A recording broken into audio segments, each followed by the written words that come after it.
Dreams in black and white, pieces of my heart, but who cares? One step on the ground, I'm leaving behind my burdens. Pictures in Léo, du coup je suis à la guitare rythmique. Et moi je suis Céline Himer, donc chanteuse et auteure des paroles et des mélodies des chansons. On a aussi Guilhem à la basse, on a François à la guitare soliste et on a JP alias JP à la batterie. D'accord. JP qui nous regarde. JP. nothing really changed its time. Bah là Léo va pas trop pouvoir parler parce qu'il vient d'arriver. Il est arrivé pas longtemps. Ouais. Il est arrivé il y a quelques semaines, donc ça a commencé en fait. J'ai rencontré François dans un ancien groupe qui était censé être un groupe de composition, mais qui a finalement pas vu le jour. Et on avait eu quand même un coup de cœur musical. On s'était promis de retravailler ensemble, et ça s'est pas fait immédiatement.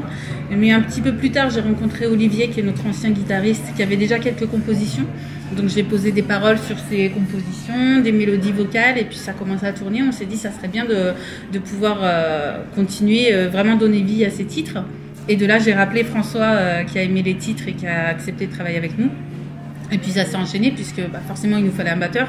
Donc on a lancé des auditions, puis on est tombé sur JP avec qui pareil ça a été le coup de cœur de suite. Hein. Il tapait très fort, donc c'est ce qu'on cherchait. Et non, ça c'est même humainement ça s'est très bien passé. Et jusqu'au fameux confinement où là on travaillait déjà à distance, puis on se disait ça serait bien de recruter quand même un bassiste, même si pour l'instant on peut pas se voir en vrai. Et c'est là qu'on a rencontré Guilhem, qui a commencé par nous envoyer un petit peu ses démos par mail, par Zoom, partout. On parlait un petit peu ensemble et puis pareil, ça s'est fait assez naturellement. Et par la suite, Olivier donc a quitté le groupe pour diverses raisons. Et du coup, on a relancé des auditions jusqu'à trouver Léo, qui a gentiment accepté de continuer avec la bande de fous que nous sommes.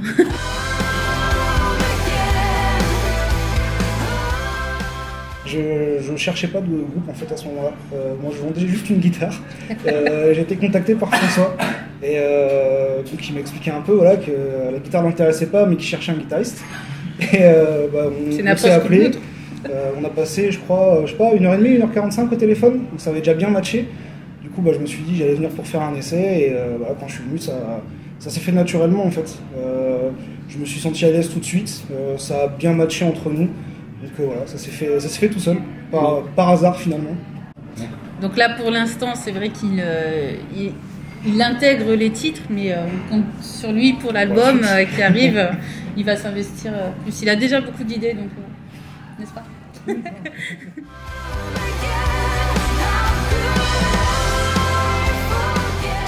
Des fans de rock et de métal à la base, donc déjà on a cette base là qui fait qu'on avait envie de se tourner vers du rock, mais c'est vrai qu'on a tous des influences très différentes et je pense que c'est ce qui fait la richesse des titres, c'est que justement chacun vient avec son histoire, avec ses influences, avec sa personnalité aussi.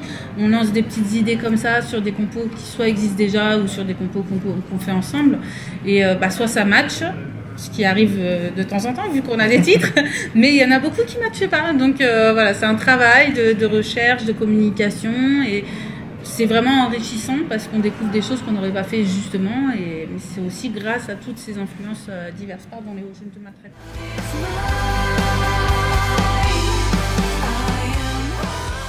J'aurais pu aller vers un autre style parce que même en dehors d'After Us, j'écoute beaucoup de musiques différentes. Je joue des fois avec des amis qui font de la musique qui n'ont pas du tout le même registre que moi. Mais voilà, ce que j'aime le plus, c'est vraiment le rock, c'est la musique qui envoie. Je trouve que c'est ce qui reflète le plus les émotions. Et non, je pense que c'est vraiment un mélange de tout ce qu'on aime tous les 5 et qu'on s'est dirigé sur le rock parce que c'est ce qui nous rassemblait au départ. Mais je pense pas que c'est lié à ma voix forcément.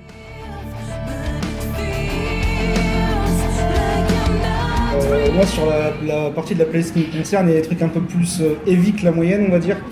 J'ai vraiment un background vraiment heavy, années 80-90. Mais j'écoute un peu de tout. J'écoute aussi du Queen, j'aime beaucoup.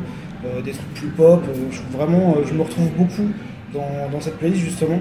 Parce qu'il y a plein de choses que j'écoute, que je n'ose pas toujours avouer à tout le monde, parce que quand je suis avec mes potes plus sardos, c'est pas toujours bien compris.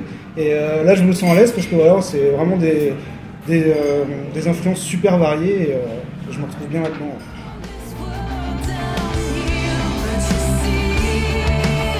Effectivement, ce sera plus riche parce que, comme je disais avant, on a énormément d'influence. Sur un EP, on n'avait que 4 titres, donc on a dû concentrer, trouver les titres qui allaient plus matcher et ce qu'on pouvait le plus arranger à notre image, à ce qu'on voulait partager. Sur l'album, il y aura plus de titres, donc il y a plus de possibilités. On a déjà des titres de près, donc je vais pas tout dire, mais il y en aura un qui aura des sonorités un petit peu orientales, il y en a un autre qui a des sonorités un peu plus funky, tout en restant dans cette base rock avec beaucoup de guitare. Mais ouais, ça sera l'occasion de faire découvrir un petit peu d'autres facettes de notre musique.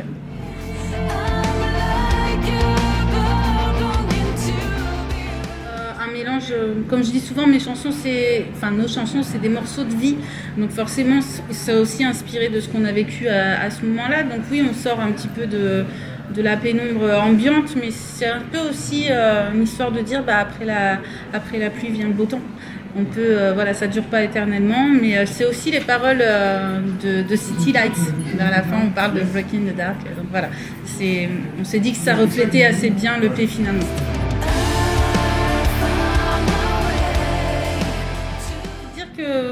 La chance qu'on a, c'est qu'on est tous un peu maîtres de nos instruments, c'est-à-dire qu'on sait où on va, on sait un petit peu ce que les autres attendent.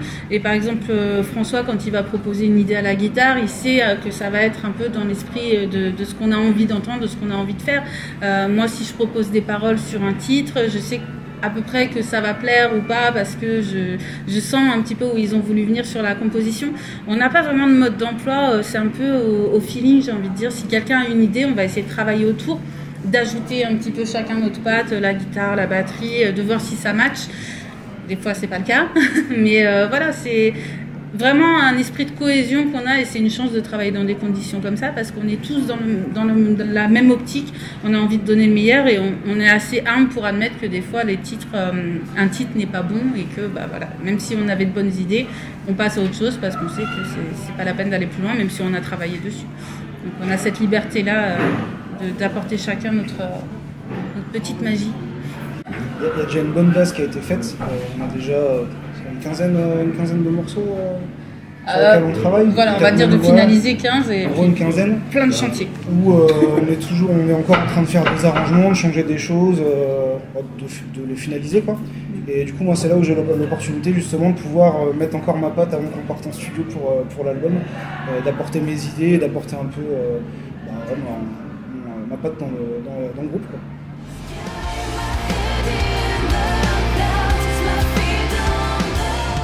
L'album, ça sera plutôt par titre. On va suivre notre image, on va suivre cet univers-là, mais chaque titre aura vraiment son univers et son histoire à raconter, d'où les sonorités différentes dont je parlais tout à l'heure. Il y a un peu oriental, un petit peu funky, un petit peu... Il y aura plein de choses. Il faut me dire stop, hein, sinon je vais tout dire. Je vais tout dire.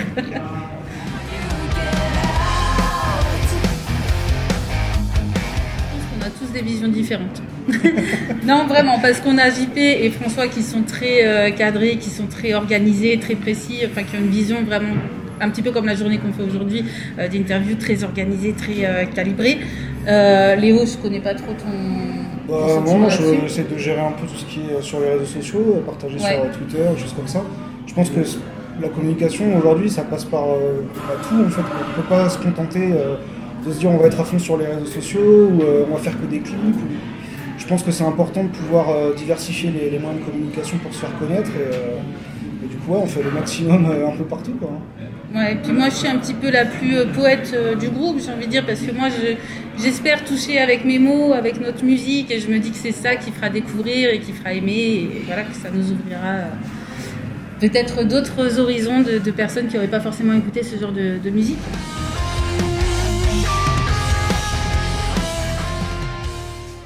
C'est notre réalisateur HK Koenig, avec qui on avait déjà travaillé pour City Lights, qui nous a proposé un scénario qu'ils ont mis sur pied avec JP, notre batteur. Et bah alors on s'est dit que ça serait sympa, parce que c'est vrai qu'on sort de City Lights où c'était très imagé, très mélancolique, il y avait des effets de lumière, tout ça. Là on s'est dit on part sur un truc un peu plus léger, un peu plus efficace, et puis surtout dans la bonne humeur, montrer qu'on sait déconner aussi, et puis mettre en scène quelque chose de plus marrant, quoi.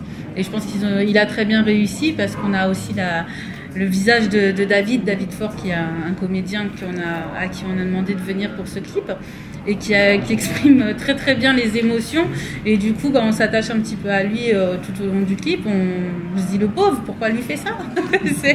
On a envie de l'aider. Non, franchement je pense que c'est une très bonne combinaison entre le scénario, les plans qu'il a choisi d'utiliser. C'est à la fois, on voit que c'est réfléchi, mais ça reste quand même assez simple dans les images. On peut s'identifier facilement, je pense. Donc c'est une autre facette d'After Us, et il y en aura d'autres.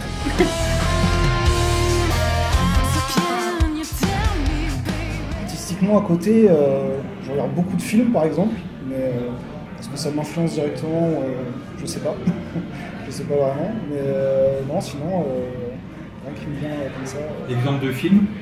Exemple de film? Si tu devais donner une référence, pour toi un film incontournable? Incontournable. Alors je sais pas si artistiquement c'est valable, mais Retour vers le futur par exemple, tout ce genre de film des années 80, je suis très années 80 pour à peu près tout. Et ouais, ce genre de film un peu décalé, c'est des trucs qui me plaisent beaucoup. Et toi Céline?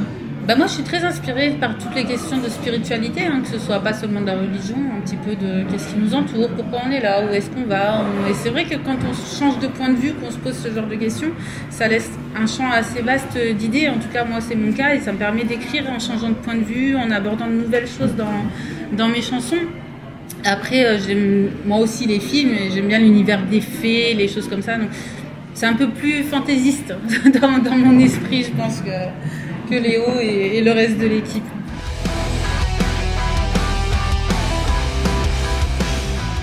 Quand on est artiste, on a une vision préconçue de nos titres. Une fois qu'ils sont pratiquement finalisés, on se dit tiens, c'est comme ça qu'on veut que ce soit, et voilà. Et au final, on se ferme peut-être des portes, parce qu'on se dit pas que certains arrangements peuvent embellir encore l'idée qu'on veut se faire, et sans dénaturer l'esprit qu'on veut faire passer dans la composition. Et HK, Nico, justement, a su trouver cet équilibre entre nous proposer des choses, mais qui correspondaient au chemin qu'on voulait emprunter. Même quelquefois, il a fait des propositions où au départ on s'est dit quand même non, et puis au final en écoutant on s'est dit mais c'est génial, c'est ce qu'il fallait exactement à ce moment-là. Donc je pense qu'il a su saisir l'essence de ce qu'on voulait exprimer, tout en ajoutant sa patte, sa manière de traiter le son qui est exceptionnelle, parce qu'on a un son génial sur l'EP qu'on aura certainement aussi sur l'album. Mais il a vraiment su faire partie de l'aventure. Il est resté à sa place tout en nous dirigeant, en nous drivant et en nous donnant justement les idées qu'il fallait, tout ce qui manquait, cette petite touche de magie HK dans l'EP.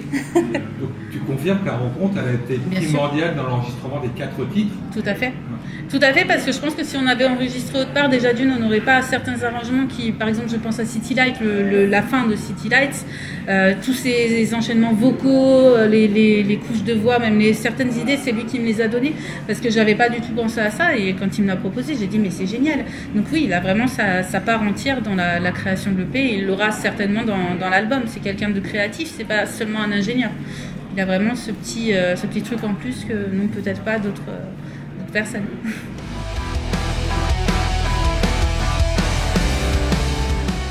Pour l'instant, on n'a pas encore de set qui pourrait nous faire tenir un concert entier. On pourrait faire 45 minutes, 50 minutes, faire des premières parties par exemple, ça pourrait être une idée. Maintenant, tenir un concert complet, je pense qu'il faudrait qu'on attende d'avoir terminé les morceaux de l'album pour pouvoir faire tout un set entier, quoi. Après, là, on est en train de travailler dessus. C'est vraiment le gros objectif de 2022 avec l'album. Donc, notre but, c'est de faire des scènes. On est dessus. On est un petit peu des perfectionnistes, JP. On a quand même des titres qui sont plus ou moins prêts.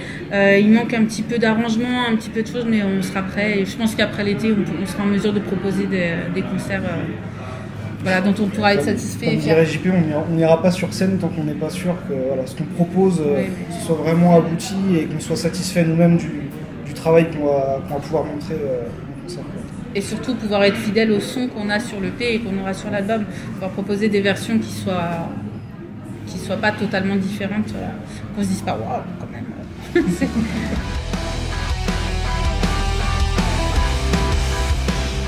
Ouais, bah, moi ce que je peux dire c'est que j'invite les gens à venir écouter ce qu'on fait.